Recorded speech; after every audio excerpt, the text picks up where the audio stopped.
웨비나 맛집 쉬어다이티 라이브에 오신 여러분을 환영합니다. 저는 기업 IT 담당자 커뮤니티 쉬어다이티의 장도환이고요. 오늘은 클라우드, 특히 마이크로소프트 애저를 사용하시는 데 있어서 클라우드 운영 비용 때문에 고민이 많으신 분들께 도움이 될 만한 웨비나를 준비했습니다. 주제는 마이크로소프트 애저 고객을 위한 비용 절감 방법론 및 옵스나우 소개이고요. 아마 다들 잘 알고 계시겠지만 베스핀 글로벌이 수많은 기업들의 클라우드 전환 프로젝트와 클라우드 인프라 컨설팅을 진행하면서 습득한 다양한 노하우를 토대로 어떻게 하면 클라우드 운영 비용을 최적화할 수 있을까에 대한 고민의 결과물이 바로 옵스나우라고 할 수 있습니다. 그런데 실제로 어떤 기능을 제공해서 클라우드 운영 비용을 어떻게 절감시킬 수 있는지는 저도 잘 모르겠어요. 그래서 세션을 통해서 자세히 알아보도록 하겠습니다. 그리고 꼭 애저를 사용하지 않는 분들이라도 퍼블릭 클라우드를 사용하시는 분들 중에서 이런 운영 비용 절감에 대해서 고민이 많으신 분들 오늘 많은 팁을 얻어가실 수 있으리라 기대가 됩니다. 본격적인 발표를 진행하기 앞서서 발표자를 먼저 소개를 해드려야겠죠? 베스핀 글로벌 김종록 이사님을 소개하겠습니다. 박수 부탁드립니다. 안녕하세요. 네, 이사님 반갑습니다. 오늘 발표 잘 부탁드리고요. 네. 그럼 본격적으로 이야기는 발표자를 보면서 나눠보도록 하죠. 오늘 준비한 자료는 그 애저 고객분들이 비용을 어떻게 좀 절감할 수 있을지, 또 그리고 옵스나우 활용해서 어떻게 비용을 관리하고 절감할 수 있는 방안들이 있는지 그 부분 소개해드리는 자료를 만들었습니다. 네, 알겠습니다. 시작하기 전에 제가 궁금한 게 하나 있는데 네. 이게 어쨌든 타이틀은 애저 비용 관리 및 비용 최적화이지만 네. 옵스나우가 애저만 지원하는 건 아닌 걸로 알고 네, 있습니다. 네, 네. 옵스나우는 기본적으로 멀티 클라우드 관리 플랫폼이라고 보시면 될 것 같고요. 네. 당연히 AWS, 애저, GCP 등 퍼블릭 클라우드 다 통합 관리를 할 수 있는 그런 기능을 가지고 있습니다. 네, 알겠습니다. 그러면 오늘 말씀해 주시는 이런 옵스나우를 통한 비용 절감 방법은 다른 클라우드에서도 그대로 활용할 수 있다라고 봐도 되겠네요. 네, 거의 유사합니다. 퍼블릭 클라우드에서의 비용 절감 방법이라는 게 사실은 약간 디테일하게 들어갔을 때는 각 벤더마다의 특성은 있겠지만 네. 방법론 자체는 유사하다고 보시면 될 것 같습니다. 네, 알겠습니다. 그러면 본격적인 이야기는 발표자를 보면서 나눠보도록 하겠습니다. 네. 먼저 두 가지로 준비를 했는데요. 기본적으로는 저희가 애저 활용을 하면서 어떻게 하면 비용을 좀 저렴하게 절감할 수 있을지, 크게 이제 라이 사이징이라는 방법론, 그 다음에 RI를 활용하는 방법, 이거를 좀 소개해 드릴 예정에 있고요. 네.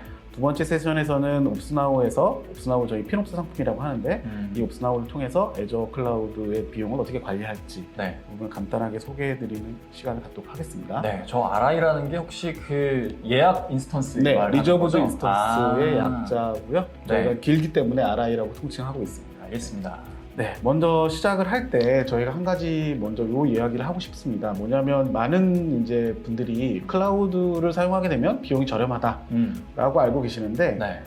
사실 그래서 클라우드를 써볼까 하고 썼는데 한 달 후에 요금이 왜 이렇게 비싸지? 네, 그러니까요. 뭐 이런 이야기를 많이 하세요. 그래서 클라우드 많이 사용하시는 분들이 그 히든 코스트라고 하나요? 히든보다도 네. 어떻게 보면은 클라우드는 그 클라우드 특성이 네. 쓴 만큼 비용이 나가는 특성이 네. 있어서 좀 효과적으로 쓸 수 있으면 좋은데 그냥 무턱대고 그냥 쓰시게 되면 그 기존에 쓰던 뭐 IDC에서 온프렘 환경에서 이렇게 쓰던 네. 그런 코로케이션에서 쓰던 그런 서버 비용보다도 네. 비쌀 수도 있고 오히려 오히려 온프레미스에서 네, 운영하는 그럴 수도 것보다요? 있습니다.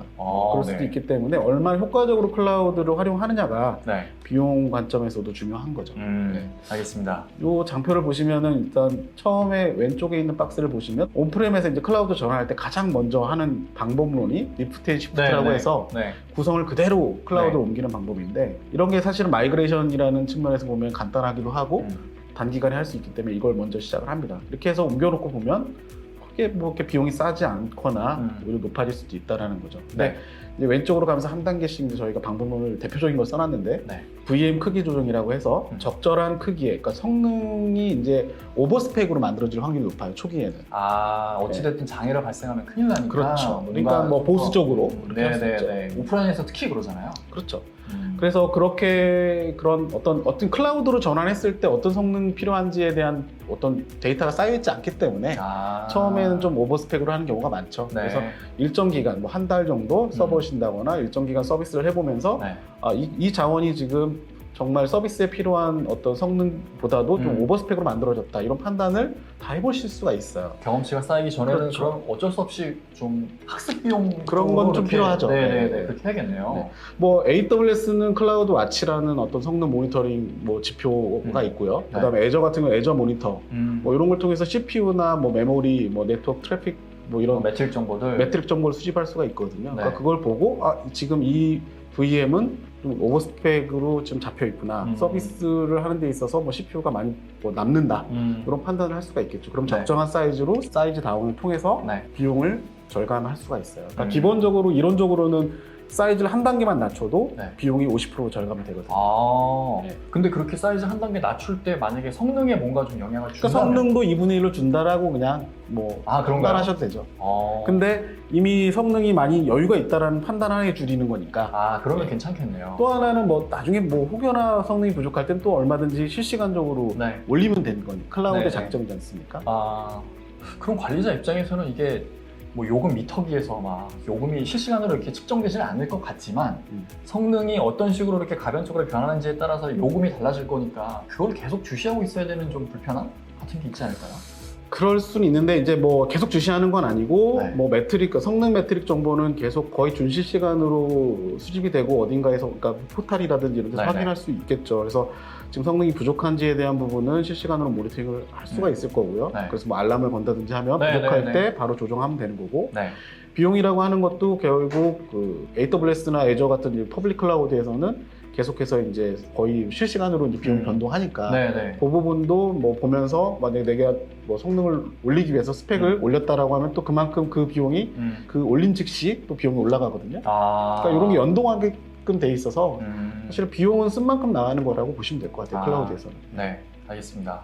그래서 일단 뭐 IDC에서 서버를 구매하고 나면 1년, 3년 뭐 이 계약 기간 동안 못 바꾸잖아요. 그래서 그렇죠. 클라우드의 장점인 이런 언제든지 원하는 만큼의 자원으로 네네. 프로비저닝해서 쓴다라는 장점을 적극 활용하는 거죠. 네. 라이사이징이라는 개념이 있고 그 다음에 또 하나 이런 게 있어요. 이렇게 쭉 쓰시다 보면 클라우드 쓰시다 보면은 저희가 가비지 자원이라고 표현하는데 네. 뭐 이런저런 변동을 하다 보면은 안 쓰는 어떤 리소스가 만들어진 상태에서 그대로 남아 있고 뭔가 그래서- 테스트용으로 만들었다가 네, 그럴 테스트 수 끝났네? 근데 그대로 남아있어서 비용은 나가고 있고 그럴 수 있죠. 이런 거 근데 너무 많아지면은 분명히 미처 알아채리지 못하는 챙기기가 것도 있을 어려울 것 수 같아요. 있습니다. 그러니까 네. 뭐 저희가 서버 한두 대 쓰는 그런 데라면 상관이 없겠지만 네. 많은 고객들이 뭐 개발팀이 있고 운영팀이 있고 그렇죠. 또 뭐 테스트를 위한 여러 가지 자원들 만들어 보기도 하고 음. 뭐 그렇기 때문에 이런 작업들을 하다 보면은 뭐 본의 아니게 그런 자원들이 생기거든요. 그러니까 네. 이런 부분들을 인지하고 그때그때 지워주는 것만으로도 비용을 절약할 수 있는 부분이 되겠죠. 네. 그 다음에 또 대표적인 방법이 뭐 이런 거죠. 개발 단계에 많이 쓰는 방법인데 네. 퇴근 후에는 필요 없잖아요. 켜놓을 필요가 없잖아요. 아무도 안 쓰니까. 그렇죠. 뭐 그런 것들을 스케줄을 걸어서 오픈을 해놓는다고 하면은 네. 클라우드에서는 꺼져 있는 시간 동안은 과금이 안 되니까 그러니까 그런 걸 통해서 비용 절약을 할 수 있다. 네, 그래서 네. 뭐 휴일이라든지 네. 뭐 근무하지 않는 밤 시간대라든지 꺼놓게 하는 부분들 이런 것들도 네. 자동으로 구정한다든지 해서 효과적으로 비용 절감할 수도 있을 것 같고요. 네. 또 스케일링, 오토 스케일링이라고 표현하는 부분인데 이런 거예요. 서비스를 하는 데 있어서 평일에는 서버 한 대로 충분히 커버가 되는 어떤 트래픽이다. 네. 근데 주말에 서비스 특성상 사용자가 몰린다. 그때는 서버가 5대가 필요해. 그렇다라고 하면 그때만 늘렸다가 또 트래픽이 낮아지면 또 한 대로 줄였다가 이런 식으로 좀 가변적으로 운영한다라고 하면 네. 평상시에 5대를 고정적으로 운영할 이유가 없는 거잖아요. 이런 부분들도 뭐 방법론으로 네. 쓸 수 있는 거고. 네네. 근데 마지막으로 이제 보통 이런 거예요. 클라우드의 요금이 쓴 만큼 과금되는 거기 때문에 저희가 뭐 AWS에서는 Pay as you go라고 해서 쓴 만큼 뭐 종량제 요금을 나가는데 네. 이 요금제가 싼 요금제는 아니에요. 꾸준히 쓰는 장비에 대해서는 내가 1년, 3년을 꾸준히 쓰겠다는 약정을 통해서 할인받을 수가 있어요. 이게 핸드폰이랑 비슷하군요. 네. 그렇죠. 저희가 핸드폰을 구매할 때 3년을 쓰겠다, 2년을 쓰겠다라고 하면 할인을 해주잖아요. 요금 요금 할인해주죠. 할인해주잖아요. 네, 똑같은 네. 겁니다. 퍼블릭 클라우드들도 그런 것들을 약정하는 순간 비용을 뭐 최대 72%까지 네. 엄청 절감이 되네요. 종량제에 비해서 많이 절감할 수가 있어요. 그래서 타이틀에서 이 RI를 강조하신 거군요. 네. 요 요 다음 키워드는 제가 피놉스를 갖고 왔는데 이게 네. 뭐냐면 앞서 지금 설명드린 부분들 클라우드에서 어떻게 하면 비용 절감을 해서 잘 클라우드 자원을 쓸 것인가에 대한 이야기들을 나눴는데 네. 결국은 요즘에 이 모든 이론적인 이야기나 방법론 뭐 이런 것들에 대한 어떤 툴 뭐 이런 것들을 통합해서 네. 피놉스라고 이야기를 하고 있어요. 그러니까 예전에 우리가 데브옵스라는 얘기 많이 들어보셨잖아요. 그렇죠. 네. 개발할 때는 개발과 개발 운영 이거를 합쳐서 이제 이거를 따로 분리해서 보는 시각이 아니라 네. 이제 이거는 하나에 묶어서 음. 데브옵스라는 어떤 방법론으로 효과적으로 개발 운영을 하겠다 이런 방법론이 이제 나왔다라고 하면 네. 클라우드에서도 클라우드 운영뿐만 아니라 클라우드 운영하는 데 있어서 비용 관점으로도 잘 관리해야 된다. 이게 데브옵스라는 게 어찌됐든 개발자가 그냥 좀 냉정하게 얘기하면 개발자가 운영 일도 하게 된다는 거잖아요. 그런데 이제 그거를 이제는 벗어날 수가 없는 시대가 된 거예요.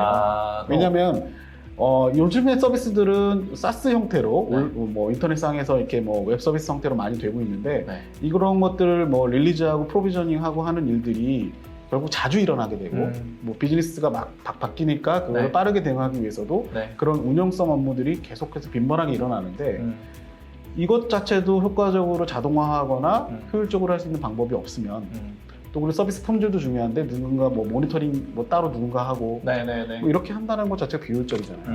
야, 근데 거기에 지금 이제 비용까지 챙겨야 된다는 게 또 생긴 거네요. 네, 클라우드로 넘어가면서는 또 내가 뭐 SE로서 뭐 기술적인 부분만 네.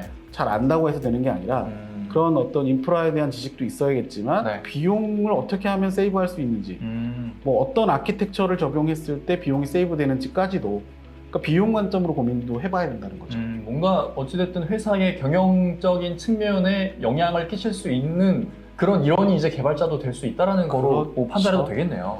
과거에 서버를 한 대 구매를 해서 IDC에서 운영할 때는 이거 구매하는 즉시 그냥 일정 기간 동안에는 비용 걱정을 안 하는 거예요. 그러니까요. 고정적으로 나가는 거니까. 네네네. 근데 클라우드는 계속 변하거든요. 네, 그러니까요. 누군가 관리하지 않을 때는 요금 네. 폭탄을 맞을 수가 있고 아. 반대로 잘 관리하면 상대적으로 저렴한 요금으로 클라우드에서 자원을 활용할 수도 있고 개발자의 새로운 KPI가 될 수도 있는 건가요? 그러면?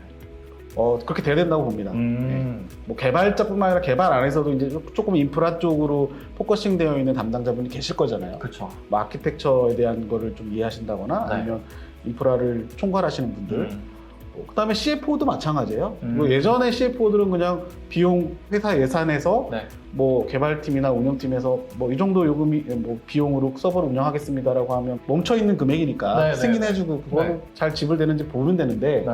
이제 계속 변하니까 네. CFO들도 이런 비용들이 어떻게 흘러가는지 우리가 낭비되고 있는 건 없는지 이거를 개발자 수준까지는 아니더라도 이해하는 수준은 돼야 되는 거죠. 네. 야, 이게 클라우드가 이제 확산이 될수록 이 거의 개발자의 업무도 뭐 운영적인 측면도 늘어났지만 이제는 비용까지 챙겨야 되는 이런 부담? 분명히 그런 부담도 있겠으나 본인의 가치를 더 증명할 수 있는 그런 새로운 영역에서의 또 가치를 증명할 수 있는 네. 그런 기회? 그렇게 생각해도 좋을 것 같습니다. 네, 그래서 이 피놉스라는 부분이 사실 재작년이군요. 미국에선 피놉스 파운데이션이라고 해서 아, 그래요? 아예 재단이 또 만들어졌고 거기에는 이런 전문가들이 지금 활동을 하고 있어요. 그래서 그분들이 계속해서 그쪽에서는 어떻게 하면 클라우드 비용을 효과적으로 저렴하게 쓸 수 있을 것인가, 어떤 것들을 통해서 낭비를 취소할 것인가 이런 고민들을 계속하고 있고 뭐 어떤 지식들을 나누고 있는 거죠. 과거에는 이런 클라우드를 사용함에 있어서 제일 큰 가치는 운영 효율성, 관리의 편의성 이런 거였다면 이제는 비용 최소화도 상당히 중요한 키워드로 떠올랐다고 봐도 되겠네요. 네, 통계만 봐도 지금 여기 나와 있지만 네, 30%나 네, 뭐 글로벌의 이제 클라우드 전문가들이 봤을 때는 네. 한 30% 정도 대부분의 고객들이 이제 30% 정도는 절감할 수 있음에도 불구하고 못하고 있어서 네. 실질적으로 낭비되고 있다라고 야. 판단하고 있다는 통계도 나왔고요. 1년 IT 예산을 30% 절감한다면 그 사람은 그의 KPI 만점받을 것 같아요. 그렇죠. 그렇기 때문에 KPI에서 비용 관리에 대한 부분, 절감에 네. 대한 부분도 이제 강조해야 되는 부분이 된 거죠. 알겠습니다. 그래서 저희가 이제 피놉스를 잘하기 위한 네. 어떤 기본적인 4가지 요소를 좀 저희는 관리를 하고 있는데 네. 기본적으로 가장 중요한 거는 클라우드를 쓰면서 가장 사용하시는 분들이 어려워하는 게 좋아, 우린 클라우드를 넘어갔는데 비용이 어떻게 나가고 있는지 세부적으로는 어디에서 어떻게 쓰이고 있는지를 네. 눈에 잘 안 보인다. 이런 얘기를 하세요. 어디에서 얼마의 비용이 나가는지가 안 보이니까 어디에서 아껴야 될지도 감을 못 잡는 그럴 거네요. 수 있죠. 그래서 사실은 뭐 클라우드 벤더에서 월에 한 번씩 보내는 청구서나 네. 또 파트너를 통해서 받는 청구서들을 보면은 네. 어떤 상품을 총 얼마나 써서 얼마입니다. 이렇게 좀 서머라이즈해서 오기는 하는데 뭐 근데 네가 진짜 이만큼 썼어? 라는 그런 사실 궁금증. 상세적으로 상세하게 파악하기 쉽지 않죠. 네, 그러니까요. 특히 뭐 자원 단위로 본다든지 어떤 특정한 비용의 이슈가 생겼을 때 네. 그것들이 어떠한 데서 생긴 발생하는 그러니까, 요금인지 네, 이런 네. 것들을 디테일하게 파악하기가 쉽진 않죠. 아, 네. 그 부분에 있어서 진짜 예상치 못한 비용이 자꾸 나오니까 그래서 자꾸 클라우드 이거 야 계속 써도 되는 거냐 이런 의문이 자꾸 드는 것 같아요. 고정 비용이 아니기 때문에 트렌드도 계속 보셔야 되고요. 아, 뭐 그런 어떤 리포트를 통해서 네. 어떤 뭐 보고할 일도 생기실 거고요. 그러겠죠. 그래서 일단 눈에 보여야 된다라는 게 첫 번째고요. 그걸 위한 여러 가지 또 방법, 툴도 필요한 거고요. 그다음에 얼로케이션이라는 부분은 어떤 조직 내에서 회사 내에서 다양한 팀에서 다양한 서비스를 운영하고 계실 텐데 네. 그 서비스 단위로 부서 단위로 비용을 어떻게 쓰는지 클라우드 비용을 이것들도 이제 잘 발라서 봐야 되는 부분들도 있는 거죠. 회사에서 클라우드 인프라 팀 거기에서 총괄하는 게 아니었어요. 그게 1단계가 되겠죠. 1단계. 그러니까 네. 전사적으로는 어느 정도 비용이 나가는지는 네네네. 뭐 누군가 봐야겠지만 네. 사실은 좀 더 세부적으로 책임을 지어주는 방법이 있는 거죠. 서비스 야. 단위로 A라는 서비스에서는 월 뭐 1,000만 원 정도의 인프라를 쓰고 있는데 네. B라는 데서는 2,000만 원을 쓰고 있고 네. 그럼 각각의 트렌드를 보는 거죠. 어떤 A라는 서비스는 1,000만 원이 꾸준히 유지가 되는데 B라는 서비스가 지속적으로 늘더라. 아. 왜 그러냐. 뭐 어. 이런 어떤 인사이트도 얻을 수 있는 거고요. 아, 그러네요. 거기서 진짜 낭비되는 비용이 있어서 올라가는 거일 수도 그럴 수도 있으니까. 아니면 자연스럽게 서비스가 뭐 잘 돼서. 잘 돼서 네네. 늘어나는 거냐. 이런 부분들을 좀 발라볼 필요가 있는 거죠. 그래서 그런 거를 부서별로 이렇게 팀별로 할당을 해두면 확실히 더 잘 파악할 수가 있겠군요. 그렇고 뭐 세부적인 뭐 비용 부분들도 나눠서 봐야 되는 거고 네네. 여러 가지 방법들이 있을 것 같습니다. 그런 네. 것들. 그다음에 오늘 이제 주제일 수 있는데 비용을 최적화하자. 예를 들면 뭐 다양한 방법 아까 말씀드린 여러 가지 방법을 활용해서 네. 지금보다도 더 비용을 세이브할 수 있는 여러 가지 활동들이 있는데 그걸 네. 잘해서 비용을 절감하자라는 걸 기본적인 또 요소가 될 거고요. 네. 최종적으로는 이런 뭐 잘 비용을 관리한다 그리고 최적화했다라고 하면은 이걸 계속 유지를 해야 되는 것도 그쵸. 필요해요. 근데 이거를 뭐 사람이 매뉴얼하게 한다는 건 좀 어렵고요. 여러 가지 관리 요소들이 있고 평상시에 모니터링해야 될 요소들이 많기 때문에 이런 것들을 이제 거버넌스 측면에서 이제 좀 통제, 관리, 자동화된 네. 이런 부분들이 필요한 거죠. 전사적으로 이런 비용을 어떤 식으로 절감할 수 있는지에 대해서 관심을 가져야 되는 건 맞지만 누군가 중앙에서 어떤 큰 그림을 보고 이렇게 통제할 수 있는 권한을 가진 사람의 역할도 분명히 중요하겠다라는 거네요. 이 부분은 뭐 툴도 중요하지만 전사적으로 적당한 어떤 정책이 마련이 돼서 네. 각 부서별, 팀별로 그 정책을 준수할 수 있게 해주는 부분도 중요한 거예요. 네. 그래서 뭐 그런 공통된 우리 회사에서는 이러한 규칙을 따를 거야. 예를 들면 뭐 비용뿐만 아니라 보안적인 측면도 중요하거든요. 클라우드에서는. 뭐 클라우드 보안 측면에서 뭐 취약한 부분들이 설정이 되면 안 되기 때문에 그쵸. 그런 것들은 다 지켜야 되는 부분이고 그런 약속들을 통제를 한다는 것도 필요한 거죠. 알겠습니다. 그래서 지금 오늘 좀 주제에 맞게 좀 설명을 드리면 이제 비용 최적화를 위해서는 이제 저희 크게 한 4가지 단계를 거친다라고 보고 있습니다. 그래서 네. 기본적으로는 비용이 잘 보여야 되는 게 첫 번째지만 네. 그 다음에 먼저 할 수 있는 거는 낭비되는 안 쓰는 자원을 찾아서 빨리 삭제한다. 네. 첫 번째. 두 번째는 아까 말씀드렸지만 오버스펙으로 만들어진 OEM 같은 DB 자원 같은 이런 컴퓨팅 자원을 적정한 크기로 조정한다. 그리고 나서 이 자원들이 이제 적정한 이제 사용량으로 이제 안정화됐다라고 하면 꾸준히 쓰는 이제 컴퓨팅 자원들이 있을 거예요. 네, 그걸 그런 나라로. 것들은 이제 그 종량제 요금제보다는 약정 요금을 써서 할인을 받아서 이용한다라는 이사님이 보시기에 이 3가지 요소 중에 어디에서 비용이 제일 많이 아껴진다고 보시나요?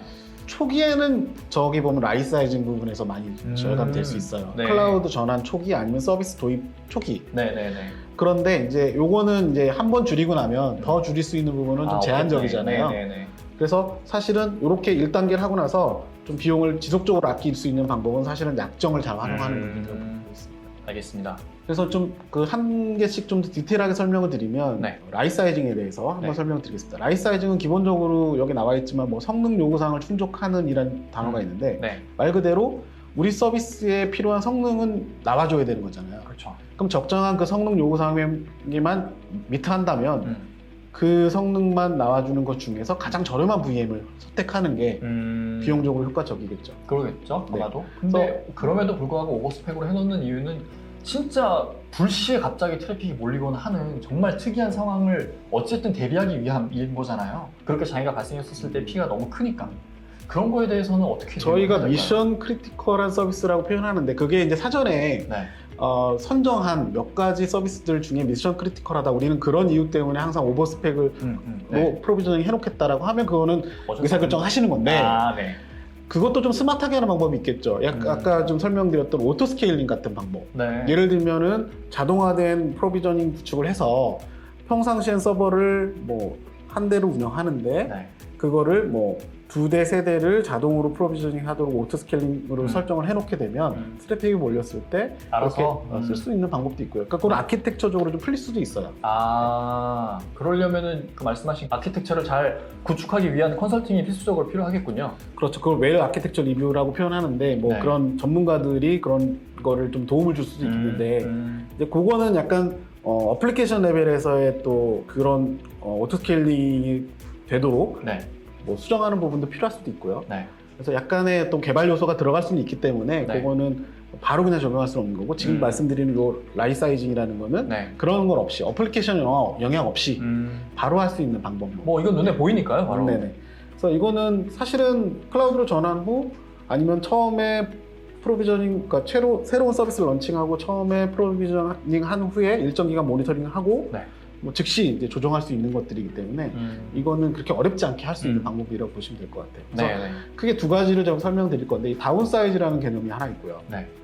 여기 보시면 스탠다드 D4 V3 타입의 VM을 쓰고 있었는데 네. 이게 CPU 메모리 같은 거를 지속적으로 모니터링을 해봤더니 상당히 이제 사용률이 낮더라. 아 이건 스펙을 다운해도 되겠다라고 판단이 되면 네. 이렇게 한 단계만 D2 V3로 한 단계만 낮춰도 네. 스펙이 이제 2분의 1이 되지만 요금도 2분의 1로 떨어진다는 거예요. 네네네. 그래서 이런 식으로 해서 여러 대, 뭐 이런 장비 여러 대만 해도 기존 요금 대비 많이 줄어들 수 있겠죠. 그러겠네요. 네. 그리고 모더라이즈라는 방법론이 하나 있는데 이거는 이제 각 퍼블릭 클라우드들마다 이제 계속해서 매해 아니면 이제 일정 기간마다 조금 이제 더 새로운 어떤 뭐랄까요 서버랄까요? 새로운 세대의 서버? 자기네 장비들 계속 업그레이드 하는 하죠. 거잖아요. 네. 그러면서 이제 뒤에 버전을 붙인다거나 뭐 이런 식으로 하면서 같은 용도, 같은 어떤 성격의 서버지만 새로운 세대가 나왔다라고 하면 여기도 보면 이제 네. D8S라는 어떤 이런 타입의 네네네. VM이 V3. 있는데 네. V3와 V4가 있는 거예요. 네. 그러니까 이런 세대가 올라가면서 보통 성능도 미묘하게 좋아지고요. 당연히 새로운 어떤 CPU와 뭐 새로운 어떤 장비를 쓸 테니까 네네네. 그 비용도 보통 동일하거나 조금 할인을 해줘요. 약간. 그럼 그래서- 혹시 반대의 경우는 없나요? 이게 약간 데이터 센터 입장에서 노후화된 장비를 계속 그냥 운영을 하는 거예요. 그래서 지금 말씀하신 것처럼 V4 업그레이드가 됐는데 나는 그냥 V3를 계속 머물러 있다라면 그러면 비용을 뭐 더 할인해주는 그런 건 없나요? 그런 건 본 적이 없어요. 아, 그런가요? 그러니까 그런 개념은 본 적은 없을 것 같아요. 그러니까 이들도 어쨌든 서버에 대한 수명은 있을 테니까 이게 폐기를 해버리겠군요. 폐기를 하겠죠. 음. 근데 이런 것도 있어요. 반대로 네. 폐기를 해야 되는데도 불구하고 이 고객이 안 바꾸고 저걸 계속 쓴다라고 하면 네. 부득이 또 그 장비를 유지를 해야 되잖아요. 그러니까요. 밴더 입장에서는. 네네. 그러니까 그런 것도 좀 좋지 않은 반대적인 그 상황이 되는 거죠. 결국 밴더들은 새로운 세대로 유도를 합니다. 그러겠네요. 오히려 거기서 쓰는 거 다 낭비니까 이참에 우리가 더 할인해 줄 테니 새로운 장비로 오세요. 자기네도 유지보수하기 편리할 테니까요. 그렇죠. 알겠습니다. 그렇다고 보시면 될 것 같습니다. 네. 그 다음에 이제 RI에 대한 설명인데 RI 설명은 조금 더 많이 썼습니다. 네. 왜냐면 이거는 이해해야 될 부분이 많이 있으셔서. 네네. 일단은 왼쪽에 있는 페이지 유고 종량제 요금은 말 그대로 이제 퍼블릭 클라우드의 장점을 살린 요금제예요. 네. 쓴 만큼만 돈을 낸다. 그래서 많이 쓸 때는 많이 내고 적게 쓰면 적게 내고 뭐 끄면 돈이 안 나는 네, 뭐 이런 네, 거잖아요. 근데 기본적인 시간당 요금 단가는 그렇게 싸진 않습니다. 아, 그런 자율성이 있지만 요금이 저렴하진 않고 네. 오른쪽 그림을 보시면 이제 그래프상으로 이제 꾸준히 쓰는 어떤 그림이라고 보시면 될 것 같아요. 일정한 워크로드를 항상 사용하는 그리고 미래에도 뭐 크게 변동 없이 한 1년 정도는 유지할 것 같다라는 판단이 되시면 네. 이런 장비는 이제 약정을 거시는 거죠. 이게 최소 단위가 1년인가 봅니다. 네, 애저도 그렇고 AWS도 마찬가지인데 1년, 3년 약정이 있어요. 당연히 3년 약정을 거시면 좀 더 할인을 해주고요. 네, 그러겠죠. 그러니까 최대 72%까지 그 종량제 대비 할인된다는 특성을 가지고 있고요. 네. 이건 타입이나 약정 기간, 뭐 리전에 따라서도 조금씩 할인율은 다릅니다. 어쨌든 이 부분은 좀 적극 활용하시는 게 좋고, 그래서 잘 모르시는 분들은 그냥 계속해서 종량제 요금을 내세요. 네. 내가 1년 동안 계속 한 번도 끄지 않고 쓴 장비인데도 불구하고 이렇게 약정을 안 걸어서 괜히 비싼 요금을 내고 있는 경우도 있는 거죠. 이 부분을 몰라서 그러시는 분들도 상당수 있겠습니다. 그렇죠. 누가 이런 요금제가 있다라는 설명을 안 해주면 네. 뭐 모르실 수도 있죠. 네. 근데 대부분은 좀 아신다고 보고요. 문제는 이거를 어떻게 잘 이해하고 있고 이 요금제의 네. 특성을, 네. 두 번째는 어떤 거를 알아야 걸 거냐에 대한 판단, 그게 어려울 것 같은데요. 그런 것들도 중요합니다. 네. 다음 설명 말씀드리면 요거 이제 좀 이해를 돕기 위해서 그래프를 그려온 네, 건데, 어떤 VM을 10대를 맥시멈 쓰고 있다고 가정을 했을 때 네. 시간당 네. 보시면은 4대는 꾸준히 쓰고 있는 그래프예요. 다 4대 이상이군요. 어느 시기든지 간에. 네, 뭐 이거는 이제 샘플이라서 네. 뭐 이거를 뭐 한 달이라고 보면은 한 달을 시간별로 그렸을 때 4대가 꺼지지 않고 계속 사용하고 있고, 종종 스파이크를 쳐서 뭐 9대, 10대까지 10대, 올라가는 네네. 이런 사용 패턴을 보인다라고 네. 하면, 이게 뭐 특정 VM 타입에 대해서 이런 경우에는 이제 꾸준히 쓰는 4대에 대해서는 약정을 거시는 게 그러네요. 타당하겠죠. 그리고 그리고 약정을 걸으셨을 때는 또 걸고 나서 잊어버리시면 안 되는 게, 약정 걸었다는 얘기는 그 약정 기간 동안은 쓰던 안 쓰던 돈을 낸다는 뜻이거든요. 이게 그럼 1년치 비용을 한꺼번에 내는 그런 건가요? 예전에는 뭐 한 번에 냈어야 될 수도 있는데, 요즘에 이제는 그 월별로 나눠서 낼 수도 어쨌든 있습니다. 청구를 예, 그렇게 할 수도 있어요. 할인을 그래서 해주는 대신에. 당연히 뭐 월별 청구로 분할해서 내시겠죠, 네. 고객들은. 근데 그게 문제가 아니라 내가 안 썼을 때도 돈을 낸다는 게 문제인 거예요. 내가 약정을 4대를 걸었다는 얘기는 네. 어느 순간부터 4대마저도 안 써. 다 지웠어. 네. 그래도 1년간은, 약정한 기간 동안은 4대 요금을 낸다는 거예요. 신중해야 될 필요가 있는 거죠. 청구서가 계속 날라온다는 의미인 거죠. 그렇죠. 그래서 무턱대고 싸니까 많은 용량을 RI를 거신다면 또 그런 문제가 있기 때문에 앞으로도 꾸준히 쓸 건지에 대한 판단도 당연히 하셔서 그거에 대해서 약정을 네. 거셔야 된다는 거고요. 그럼 되게 보수적으로 잡을 수밖에 없겠습니다. 초기에는 그러실 수도 있어요. 그러니까 한번 처음부터 많이 거신다기보다는 네. 조금씩 걸고 사용량을 보시고 늘려가시는 방법도 괜찮아요. 네. 뭐 굳이 한 번에 계약을 할 필요는 없으니까요. 네. 알겠습니다. 그리고 이제 이런 애저 RI의 특성이 몇 가지가 있는데, 네. 애저 RI가 이제 뭐 애저 쪽에서 뭐 내세우고 있는 건데, 좀 단순하다라고 얘기하는 건 뭐냐면 구매가 그렇게 어렵지 않다. 구매하는 절차가 단순하다라는 거예요. 네. 애저 RI를 내 구매할 때 판단이 되시면, 내가 쓰고 있는 VM의 지역, 그 다음에 가상 VM의 어떤 타입, 네. 그 다음에 1년을 걸지 3년을 걸지, 뭐 이 정도만 선택하시고 바로 구매 진행하시면 즉시 약정이 이제 효력이 발생하고 약정된 요금으로 이제 할인돼서 청구가 되기 시작하는 거죠. 애저 장사 잘하네요. 이런 구매 단계가 짧아야지만 매출이 잘 나오잖아요. 그렇죠. 근데 이렇게 하기 위해서는 이제 몇 가지가 이제 따라가는데, 그게 뭐냐면 이제 크기 유연성이라는 개념이 있어요. 네. 그게 무슨 이야기냐면 고객이 이제 약정을 걸어야 되는 타입이 좀 디테일하게 선정을 해야 된다라고 하면 되게 신중해지고 복잡해지는데, 네. 적어도 지역과 타입 정도는 같다라고 하면은 네. 사이즈는 좀 달라져도 네. 약정이 유지되게끔 해주는 유연성인 거예요, 이거는. 그러니까 여기 밑에 조그맣게 써 있는데, 뭐 예제로 네. 뭐 스탠다드 DS2라는 타입의 장비를 2대를 쓰고 있는데, 네. 내가 이거를 DS3 한 대로 바꾼다라고 해도 RI는 유지가 되는 거예요. 이거 그러니까 장비를 바꿨다고 해서 RI가 갑자기 끊기거나 그렇게 하지 않도록. 그쵸. 그렇게 하는 RI 거군요. 기간 동안에는 저 유연성이 유지가 되는 거죠. 같은 타입이라고 하면, 같은 리전 내에서 같은 타입이라고 하면 DS2가 DS3보다는 이제 좀 한 단계 낮은 장비니까 네네. 2대가 그 상위 장비 한 대하고 같은 거고, 반대로 이야기하면 DS1은 이제 하위 장비니까 네네네. 또 4대까지는 RI가 적용되는. 관리자 입장에서 관리 포인트를 뭐 줄일 수도 있는 거네요, 그러면. 그렇죠. 뭐 아까 말씀하신 것처럼 뭐 라이 사이징하고 비슷한 건데, 필요할 때 뭐 사이즈 줄일 수 있는 거잖아요. 네네. 올릴 수도 있고. 그러니까요. 클라우드에. 근데 그런 거에 대한 부담 갖지 말라는 거죠.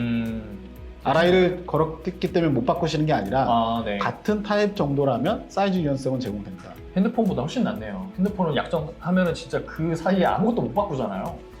그거보다 훨씬 좋은 것 같습니다. 그런 건데 바꾸려고 노력을 안 해봐가지고 핸드폰. 네. 진짜 못 바꾸거든요. 뭐 심지어 예를 들면은 더 상위, 그러니까 예를 들면 DS2 2대를 샀는데 내가 DS3 2대를 쓰겠다, 한 단계씩 다 올리겠다라고 하면 한 대는 RI가 적용되는 거고, 한 대는 그냥 페이지 요금, 그러니까 종량제 요금을 내면 되는 거예요. 네. 그러니까 내가 약정한 만큼은 무조건 약정 할인을 받는다라고 이해해 주시면 될 것 같고요. 네. 그 다음에 이제 플렉서빌리티가 있는데, 이게 제일 좋은 것 같아요. 경쟁사라고 할 수 있는 AWS 대비 이게 좀 장점인 것 같아요. 예전은 교환이 가능하고 취소가 가능하다라는 게 되게 장점이에요. 네. 그러니까 약정을 걸었기 때문에 뭐 1년 동안 내가 유지해야 된다는 부담이 있잖아요. 3년 동안 유지해야 되는 부담이 있는데 네. 교환이 가능해요. 이게 무슨 뜻이냐면 내가 심지어 인스턴스 패밀리를 바꿀 수도 있고요. 타입을 바꿀 수도 있고요. 네. 다른 리전으로 할 수도 있고 기간을 늘리거나 할 수도 있어요. 네. 내가 한번 구매를 했는데 못 바꾸는 게 아니라 바꿀 수 있다. 뭐 그러면 약정 뭐 문제 없는 거 아니야? 내가 뭐 원하는 데 걸면 안 되는 거 아니야? 이라고 생각할 텐데 네. 뒤에 설명은 드리겠지만 금액 기준으로 더 낮은 금액으로 약정을 바꿀 수는 없어요. 그 제약은 있어요. 그건 뭐 애저 입장에서는 당연하겠네요. 네. 기왕에 이렇게 많이 할인해 주는 건데 그쵸. 더 저렴한 비용으로 가게 되면 자기네 입장에서는 손해니까. 그쵸. 애저를 쓰시는 분들이 좀 애저 RI를 고민할 때 크게 염두에 둘 부분은 그것만 고민하시면 될 것 같아요. 내가 약정을 걸었는데 네. 언제든지 인스턴스도 VM의 어떤 타입을 바꾸어야 된다라고 했을 때 부담 갖지 말고 하셔도 되는데 약정 금액에 내에서 그 이상이나 동등하게 그 안에서는 얼마든지 바꿀 수 있다 정도만 기억해 주시면 필요할 때 바꾸실 수 있다라고 보시면 될 거고 아예 취소도 가능해요. 아예 취소도 가능한데 수수료 비쌉니다. 이때는 해지 수수료가 있어요. 네. 그러니까 내가 남아있는 약정 금액 내에서 12%에 대한 해지 수수료는 내야 되고요. 네네. 또 1년 안에는 5만 불 미만까지만 취소가 가능하다라는 거. 어쨌든 이런 RI를 선택할 때 애저 RI 같은 경우에는 선택하는 데 있어서 일단 비용을 일단 중요하게 생각하고 RI를 걸어야 된다라고 할 수 있겠네요. 네. 저 금액을 처음에 한번 구매해서 금액이 어느 정도의 금액으로 약정 기간 내에 개런티가 딱 되면 네. 그거는 취소가 안 되는 거죠. 취소까지 하려면 12%는 내야 됩니다. 그러니까요. 그럼 뭐 그 12% 아까워서라도 취소 못 하겠죠. 그렇지만 정말 필요 없는 장비면 이걸 내더라도 취소를 해야죠. 네네. 알겠습니다. 그렇게 해서 아껴지는 비용이 더 클 테니까요. 네. 그래서 좀 더 디테일하게 설명을 좀 드려보면 이제 적용 방법은 결국 말씀드렸지만 뭐 내가 특정한 서버를 VM을 지정해서 약정을 거는 건 아니고요. 네. 예약한 특성, 그러니까 뭐 그 타입, 그 다음에 지역, 그 다음에 어떤 뭐 서브스크립션에 했는지 이런 범위 이런 것들만 일치한다고 하면 일치한 리소스에는 자동으로 RI가 해당 시간 내에 구매한 약정한 만큼 걸립니다. 네. 특별히 신경 쓸 거 없이 적용이 자동으로 되는 거고요. 네. 그 다음에 만약에 리소스를 쓰다가 뭐 끄거나 어떤 특정한 VM이 이제 그 RI 적용을 받고 있는데 이제 중간에 꺼지거나 뭐 터미네이트 될 수도 있잖아요. 그렇죠.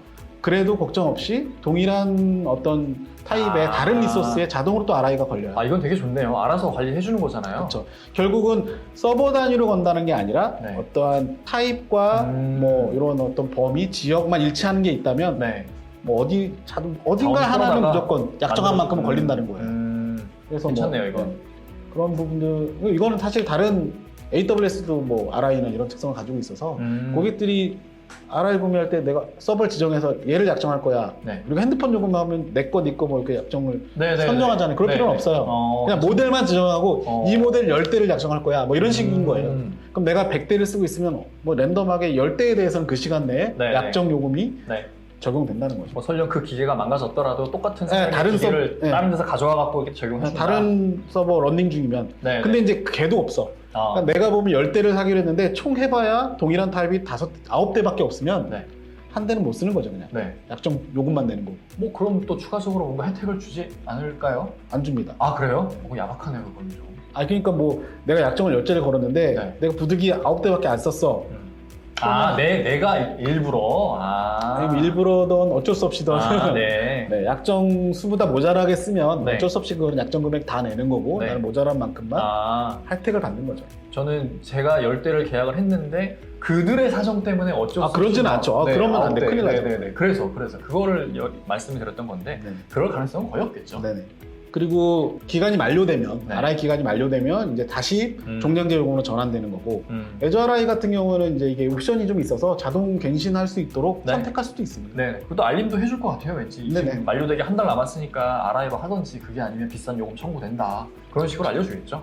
그리고 교환 환불에 대해서 조금 더 설명을 드리면 교환은 이제 수수료는 없는 개념이지만 기억해 주실 거는 이제 요금이 기존 요금 대비해서 조금 또 동등하거나 더 많은 경우로 바꿀 수 있다 정도 이해해 주시면 될 것 같고요.